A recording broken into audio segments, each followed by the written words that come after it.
எல்லாருக்கும் வணக்கங்க. இப்போ ஒரு புது நியூஸ் வந்திருக்கு. அது என்னங்கிறத பார்க்கலாம் வாங்க, வீடியோக்குள்ளே போகலாம். 5 பேர் கொண்ட ஒரு கேங் என்ன பண்ணியிருக்காங்கன்னா, 23 வயசு பையன், அவனோட ஒரு ஃபீமேல் ஃப்ரெண்ட், அதாவது கேர்ள் ஃப்ரெண்ட் 2 பேரும் வந்து வாக்கிங் போயிருக்காங்க. கேளம்பாக்கம் அந்த சிட்டி அந்த இதில் வந்து மண்டே நைட்டு வந்து போயிருக்காங்க. போகும்போது 2 பேரும் கையை பிடிச்சிட்டு போயிருக்காங்க அப்படிங்கிற மாதிரி நியூஸ் வந்திருக்கு. அவங்கள என்ன பண்ணியிருக்காங்கன்னா வந்து அந்த 5 பேர் கொண்ட கேங்கு வந்து அட்டாக் பண்ணியிருக்காங்க. அட்டாக் பட்ட பையனோட பேரண்ட்ஸையுமே வந்து சப்போர்ட்டுக்கு வந்தவங்களையுமே அந்த கேங்கு வந்து அட்டாக் பண்ணியிருக்காங்க அப்படின்னு வந்து போலீஸ் சொல்லியிருக்காங்க. இது வந்து மண்டே அன்னைக்கு நைட் நடந்திருக்கு. அந்த பெருமாள் கோயில் ஸ்ட்ரீட் கேளம்பாக்கம் அந்த இடத்த சேர்ந்தவர் அந்த பையன் வினோத்னு சொல்லி ஃப்ரெண்டுவோட வீட்டுக்கு போகலாம் அப்படின்னு நோக்கி அந்த பையன் போயிட்டு இருந்திருக்கான். அப்போ தான் வந்து 5 பேர் வந்து அவனோட வந்து மோதியிருக்காங்க. இந்த மாதிரி வந்து கையை பிடிச்சிட்டு போகிறத வந்து தனியாக போங்க அப்படின்னு டிமாண்ட் பண்ணியிருக்காங்க. கையை விட்டுட்டு தனித்தனியாக நடந்து போங்க அப்படின்னு சொல்லி வந்து கமாண்ட் பண்ணியிருக்காங்க. அப்போ அந்த பொண்ணு குறுக்க வந்து ஏதோ பேசினதுக்கு ஆர்கியூமெண்ட் வந்து ரொம்ப இன்டென்சிஃபை ஆகிருக்கு. அந்த கேங்கு வந்து உடனே அசால்ட் பண்ணியிருக்காங்க வினோத்தை. உடனே அந்த பொண்ணு வந்து அந்த பையனோட பேரண்ட்ஸுக்கு ஃபோன் பண்ணியிருக்கு. கோபி அப்புறம் செல்வின்னு அவங்க பேர். உடனே அவங்களும் வந்திருக்காங்க. ஆனாலும் இந்த கேங் வந்து அந்த அட்டாக்கை நிறுத்தலை. அவங்க வந்ததுக்கப்புறமே ப்ரொசீட் பண்ணிகிட்டே தான் இருந்திருக்காங்க.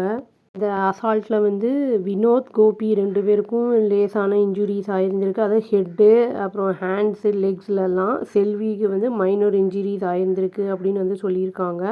அவங்க 3 பேரும் அந்த ஹாஸ்பிட்டல் திருப்போரூர் அந்த இதில் வந்து கவர்மெண்ட் ஹாஸ்பிட்டலில் ட்ரீட்மெண்ட்காக அட்மிட் பண்ணப்பட்டிருக்காங்க அப்படின்னு வந்து சொல்லப்படுது. கேளம்பாக்கம் போலீஸு கேஸை ரெஜிஸ்டர் பண்ணிவிட்டு இன்வெஸ்டிகேஷன் ஆரம்பிச்சிருக்காங்க அப்படின்னும் சொல்லியிருக்காங்க.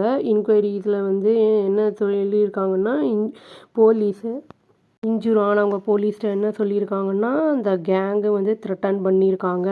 அந்த மோசமான விளைவுகளை சந்திக்க வேண்டியிருக்கும் திரும்பி அவங்க 2 பேரையும் ஒன்றா பார்த்தா அப்படிங்கிற மாதிரி வந்து சொல்லிட்டு போய் ஓடிட்டாங்க அப்படிங்கிற மாதிரி சொல்லியிருக்காங்க நியூஸு. இதில் நம்ம பார்க்க வேண்டியது என்ன அப்படின்னா, இவங்க வந்து செக்ஷுவல் அசால்ட்டு அந்த மாதிரி எதுவுமே நடக்கலை. அந்த 2 பொண்ணும் பையனும் நியர்பை நெய்பர்ஸாக இருப்பாங்கன்னு நினைக்கிறேன். அப்போ அந்த மாதிரி போகும்போது இவங்க வந்து டிமாண்ட் பண்ணியிருக்காங்க. செக்ஷுவல் அசால்ட்டோ இல்லாட்டி வந்து வெப்பன்ஸை வச்சு ஒருத்தர் தாக்கிக்கிறாங்க அப்படின்னா கூட நம்ம கேட்கலாம். அது கூட வந்து நம்ம போலீஸுக்கு வந்து இன்ஃபார்ம் பண்ணி அவங்க வந்து இன்கொயர் பண்ணுறது தான் வந்து சரியான ஒரு முறையானதாக இருக்கும். அது இப்போ விக்டிம்ஸுக்கிட்டேருந்து தான் வந்து ஸ்டேட்மெண்ட் வாங்கியிருக்காங்க. அக்யூஸ்டு வந்து இனி தப்பிச்சு ஓடிட்டாங்கன்னு தான் நினைக்கிறேன். ஒரு வேளை வந்து இவங்க கஞ்சா ஏதாவது எடுத்தாங்களா இல்லாட்டி வந்து ஆல்கஹால் கன்சியூம் பண்ணியிருந்தாங்களா அதெல்லாம் ஒன்றும் தெரியல. அவங்க பிடிப்பட்டாங்கன்னா அது தெரிய வரும் நம்மளுக்கு என்ன ஏது அப்படிங்கிறது. இந்த மாதிரி சும்மா போகிறவங்கள வந்து அந்த மாதிரி அசால்ட் பண்ணுறது அப்படிங்கிறதெல்லாம் வந்து ஒரு அஃபென்ஸ். இது கண்டிப்பாக வந்து தண்டனை கொடுக்கப்பட வேண்டும் அப்படின்னு சொல்லி தேவையற்ற அது ஏதாவது வந்து அவங்கள ஹார்ம் பண்ணுற மாதிரி இருக்குது, ஒரு கொலையே நடக்கிற மாதிரி இருக்குது அப்படிங்கிற விஷயத்தில் நம்ம வந்து அதை தடுத்து நிறுத்தலாம். இது வந்து ஒரு தப்பான விஷயம் அப்படின்னு சொல்லி இந்த வீடியோவை முடிச்சுக்கிறேங்க நான். அவ்வளோதான். தேங்க்யூ.